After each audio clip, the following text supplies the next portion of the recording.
What is up, people? Hello and welcome back to the channel. Welcome back to another match preview here on the Cup Chasers. That's right.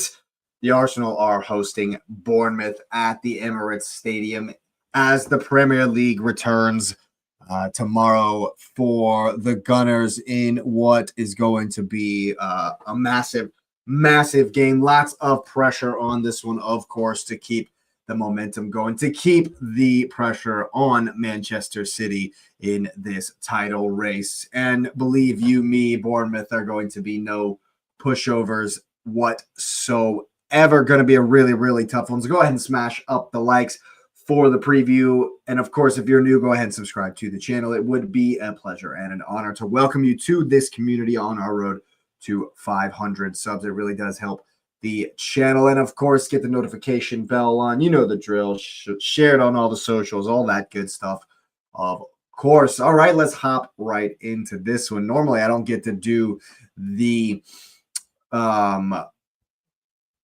preview before Arteta, after Arteta does his press conference, but I have today been able to listen to that press conference, and he was, as usual, coy about who may or may not be available. He did say Eze was available, but the way he said it, I still feel like he probably isn't going to start. He said that some of Timber, Saka, Odegaard, and who was the other one? He said some of them are available. Hincapié, actually, I think is actually out. I can't remember exactly which ones he said, but it does give me hope that Odegaard will be able to play and will be in on this one, which is definitely a boon. I don't want to see us start Kai Havertz in the 10. That will be, as I've said many times on this channel and others, that will not be great for us, and it definitely won't be good for trying to control the game versus the chaos that Bournemouth are certainly looking to create. I do expect them to sit back.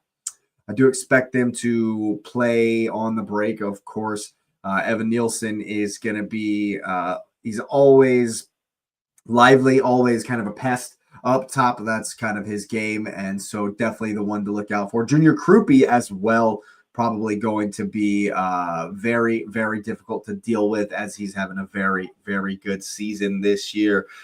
So a couple of danger men there for Bournemouth. But yeah, if you look at their form, they have drawn 5 straight games. I think there's some sort of record if they draw this one. I'm not sure. Something about the last team to draw 6 games was before the Premier League era, like straight. So they're definitely looking to make some history there. But I'm sure the draws are not exactly what they've been looking for. Definitely do not go down with a whimper. They definitely make it difficult. Never say die attitude, which is why they've been able to, make sure they haven't been beat in some of these. That 2-2 versus Man United was the last time Bournemouth played, actually, and I thought they were very good in that game at times. I thought that United were decent in that. It was back and forth, of course. I expect us to have more control. I definitely am looking for us to have more control and make it unlike the game we played at Bournemouth this season, where we won 3-2 back in January, which, by the way, was their last defeat for Bournemouth. It's been a while, and we were the last ones to get it over the line against the Cherries, and hopefully we can repeat that in the morning. I think that, again, for us, nullifying the transition is the main key, and to do that, we're going to need to win second balls. We're going to have to, anytime they try to get it down the wings, we're going to have to make sure we have the spaces covered. That's why I'm not necessarily wanting to see Calafiori. Hopefully, Hincapié is back. I don't think he is, though. And if Calafiori goes, he's going to have to stay home a bit more than he normally does. And maybe he will do with the fact that hopefully Jurriën Timber will be available, at least a game time decision, perhaps. And in that case, Calafiori might stay home a bit more, and Jurriën Timber will invert into the midfield and kind of cover the space that we're looking for Calafiori to do. But then again, it depends on if Trossard or Martinelli starts, because Trossard, as we know, likes to invert into the center, and there's not a whole lot of action down that left-hand side, trying to create the overloads on the right side where we at least believe we are strongest, with the likes of Saka over there or Madueke if Saka doesn't start, which, please, I need him to start. I really, really need Saka to start this one. But it's an uncertainty. It's still a doubt. Obviously, if he's not like fit, if he's not like 100%, then okay, I guess make sure we save him for the Champions League. But he needs to be back, man. It's time that Saka comes back and contributes to the end of this season, because we're definitely going to need him. I think, yes, of course, we'll look to control it early. They'll probably sit deep, concede territory, and maybe not press way too high. I think if they do press high, we're going to do very well.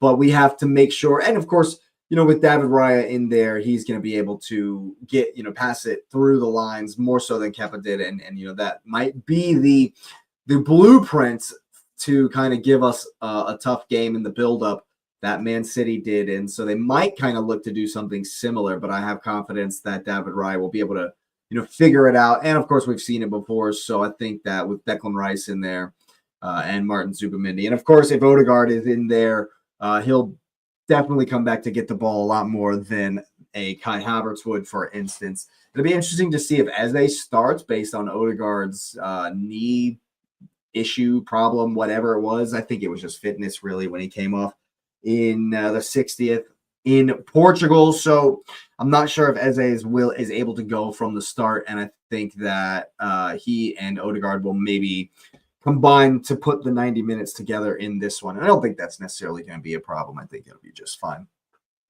to be honest with you. But if they do press high, it's going to be very important how quickly we play in transition. So if we beat the first line of the press, are we going to let them get set and play really slow?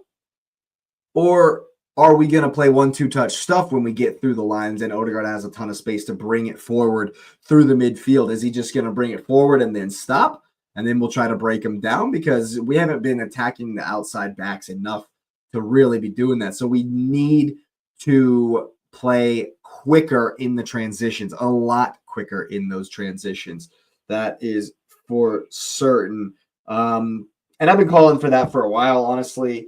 And I think especially versus a team that can be as lethal as Bournemouth, they can be, I'll say they haven't been of late. Definitely been underperforming their XG by a lot.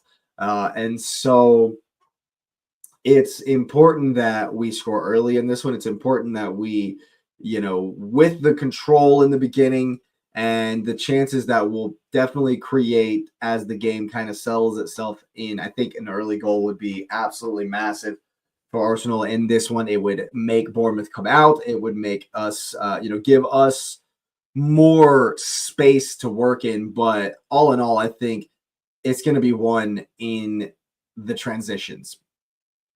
If we can stop their transitions and, nullify Evan Nielsen, nullify Ryan Christie if he starts, not let any of their progressive passers have any space and time on the ball in the middle of the park, and that's going to be down to Declan Rice. That's going to be down to Zubimendi, Calafiori when he inverts, or Timber when he inverts. It's definitely going to be, again, it'll also be the likes of Gabriel kind of coming into the midfield when Bournemouth, Evan Nielsen, I should say, tries to help in the build-up as he does, and comes back, shows for the ball. That in that case, Gabriel tends to follow him into the midfield. So we're going to look to, and this is again as if they try to play through the middle and and play quickly through the lines. But if they just skip, if they're just trying to skip the midfield, it's going to be about second balls. It's going to be about winning the second ball and making them retreat. And how quickly can we play when they're running with their, facing their own goal, when they're running back towards their own goal? How quickly can we play to utilize that space? And I think the quicker we play, the more success Victor Gyökeres is going to have in this game, the more joy he's going to have in the channels, in the spaces, the more he's going to be able to link up and get opportunities on goal, maybe even create a couple for himself if we're able to play quickly. But if we don't, if we don't play quickly through the lines when we win the ball high and we let them get set, and it comes down to Madueke beating the left back or Saka beating the left back, we could be in for a very tight game that goes for a long time, like the Everton game without goals. But I think if we play quickly, it will in turn make them play quickly, and I think the game will be a bit more entertaining, a bit more lively than, say, the Sporting game was, especially if we score early. But again, it's going to depend on how high they press and if they skip the midfield or not. If they want to try to play through the midfield, it's going to be down to how well Gabriel follows Evan Nielsen and how well we do man marking in the middle with Rice and Zubimendi. Now, for me, the starting lineup, definitely David Raya, of course. If Hincapie, I don't think Hincapie is. I'm pretty sure he's out. Arteta confirmed that. So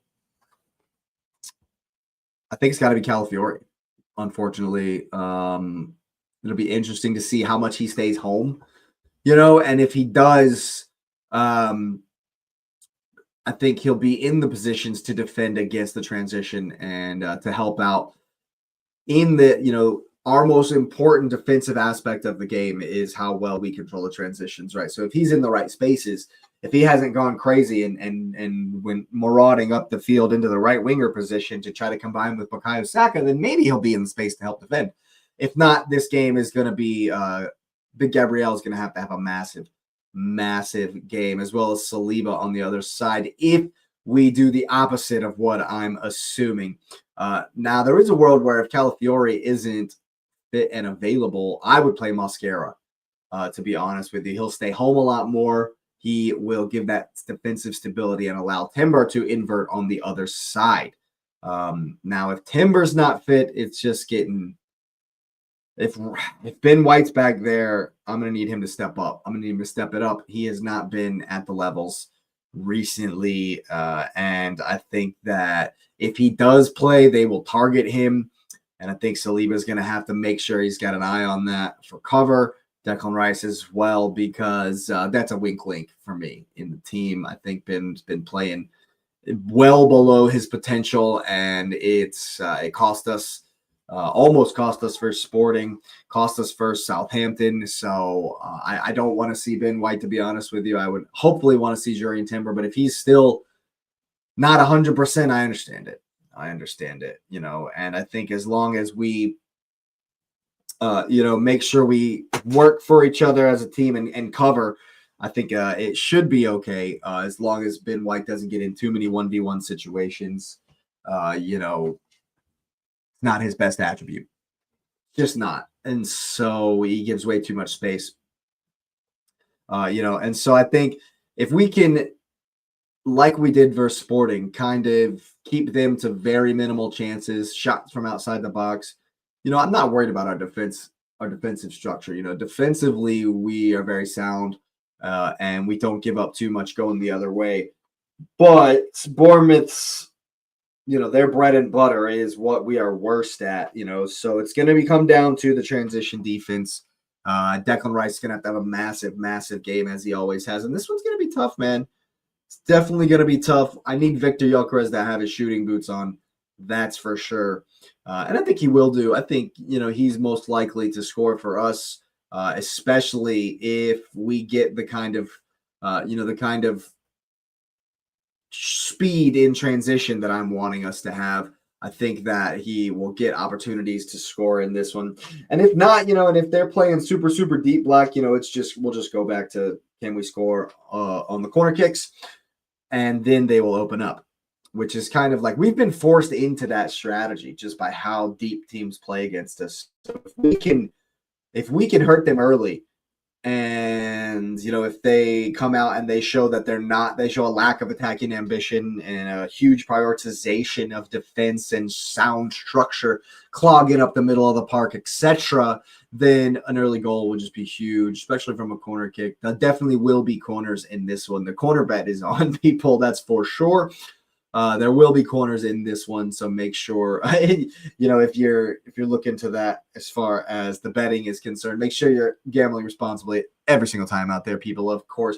But I think that that might be an avenue for us to make them come out and give us more space in behind them. I really, really don't want this to be like the Everton game, but I also don't want this to be a shootout like it was in the reverse fixture. But at the end of the day, just win this one, man. In the midfield, obviously it's Declan and it's Zubamendi and Odegaard if he's fit. I really, Odegaard as a paramount. It's massive that one of them play. Massive that one of them is in the 10. If Kai Havertz is in the 10, it's gonna be an issue, and it's gonna be a very back and forth game, which would suit Bournemouth a whole lot more if we don't control the midfield and we're trying to play kind of like a shootout, which is fine. We have the quality to do that. I just don't want to see it. I would much rather have control of the game and it be a boring 2-0. Then there be any jeopardy at all. But I'm sure for the neutral, that script would be absolutely what is on the cards, especially for the haters. It would make it exciting, and it would give Bournemouth a bigger chance of actually competing in this game. I think that it's all going to hinge on our speed in the transition, our speed in the build-up, and I really hope that we have an urgency and an impetus. I really hope that we press high from the front. And when we do win it back high up the pitch, there will be moments where we do this. We have to be clinical.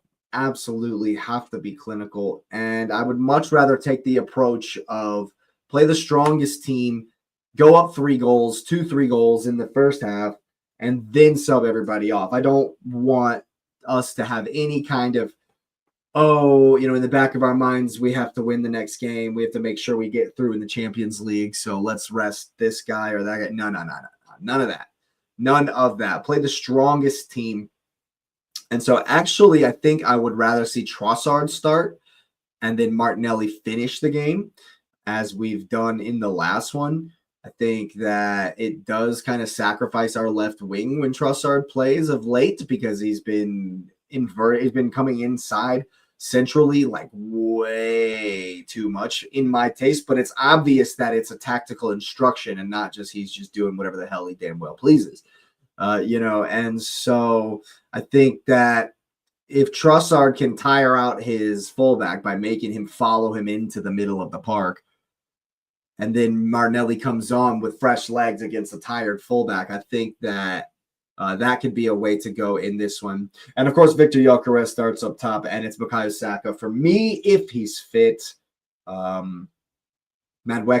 it's the same old thing every single time. Looks energetic, looks like he's willing to take on his man, go at the defender, but he's got no end product. Hopefully that improves if he does play, but we knew that when he came. It hasn't changed. So I desperately need Bukayo Saka to play in this one for sure. But yeah, as far as the mentality in this one, I need an urgency. I need an awareness that we haven't got it over the line yet. I need the urgency that says, we know that we still got work to do. Let's put that work in today and show that, the cut losses were nothing. We've put that behind us, and, we're all in for the rest of the season on winning the league, and we're focused, and everything, all the cut losses are behind us. And so I need that awareness. I need them to show the urgency that evidences this awareness. And I think if we do that, if we press them high and give them, and don't let them have any space trying to build up. And when that forces them to hit it long, we win second balls. I mean, it's bread and butter. That's all day. That's the game plan. That's the remit. Make them hit it long, win the second balls, and play quickly in transition. When we do that, as I've said in nearly every single one of the previews I've done recently, if we do that, we will destroy them. If we do that, this will be light work. But I haven't necessarily seen us put that together for 90 minutes. And so we'll see. We'll see how it goes. Obviously, Arteta's going to continue to want that control and give up nothing going in the other direction, and that sometimes blunts our attacking edge and sharpness. But I think that we can definitely, turn up the heat in this one and score some goals. They, aren't necessarily a huge fan of park the bus, just stay in that shape the whole game. They'll definitely want to come out at some point, and I hope that we can make them do it early with a couple of early goals. And if we do that, I think we'll definitely, we'll win this one comfortably.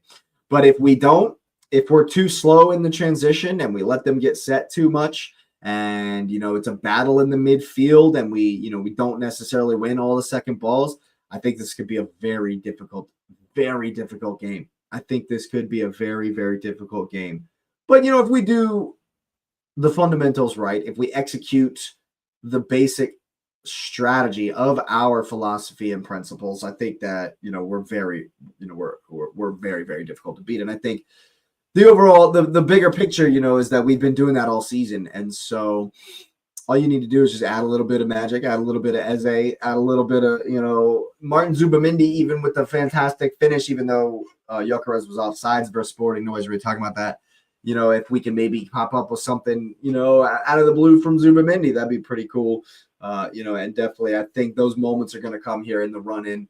And, this is another opportunity to show our title credentials and really, really put some pressure on Manchester City. Just imagine a 12-point lead and they have to go to Stamford Bridge.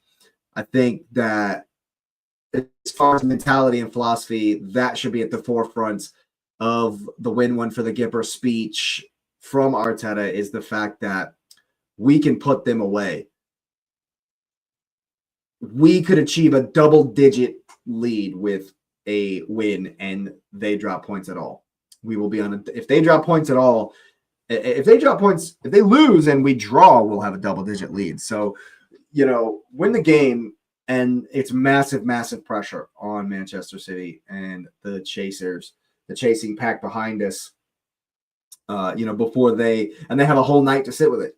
They would have a whole night to sit there and think about, man, we're back 12 points, and there will be desperation versus Chelsea. So if it doesn't go, to plan right from the rip for the citizens, there could be some desperation creep in, and that could be to our advantage. But of course, we have to take care of business ourselves. And, I would like to stay in this zone where I'm not actually worried about Manchester City's results. Because if we win our games, it doesn't matter.